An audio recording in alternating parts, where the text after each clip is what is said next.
SIP अच्छा होता है कि STP अच्छा होता है? पहले तो आप इन दोनों के अंतर को समझें, फिर आपको क्लियर हो जाएगा कि क्या अच्छा होता है।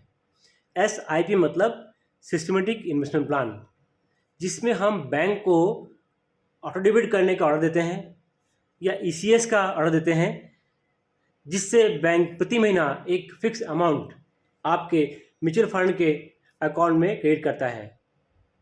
और STP में बैंक का कोई काम नहीं होता है, बल्कि एक स्कीम से दूसरी स्कीम में पैसा प्रति महीना, प्रतिदिन, प्रति सप्ताह जो भी आपने चॉइस किया वह शिफ्ट होता रहता है। SIP में एक बहुत बड़ा फर्क यह होता है कि यदि किसी कारण से आपके बैंक में पैसा नहीं है तो आपके चेक्स या ECS बॉन्ड्स हो सकते हैं, जिसका बैंक चार्ज काटती है, और 3 बार होने के बाद आपके SIP भी स्टॉप हो जाएंगे। परंतु STP में ऐसा नहीं होता है। STP मतलब सिस्टमेटिक ट्रांसफर प्लान। यह भी सेम अमाउंट आपके म्यूचुअल फंड के किसी भी फंड, चाहे डेट फंड, इक्विटी फंड हो, लिक्विड फंड हो, कोई भी हो, आपके चॉइस के हिसाब से हर महीना एक फिक्स अमाउंट आपके एक फंड से दूसरे फंड में जाएगा। कभी ऐसा हुआ कि आपके फंड में स्विचिंग के लिए कोई पैसा ही नहीं है, तो कोई बात नहीं, कोई चार्ज नहीं कटेगा। उस मंथ में आपका पैसा इन्वेस्टमेंट नहीं होगा, लेकिन आपका कोई भी बैंक चार्ज नहीं कटेगा।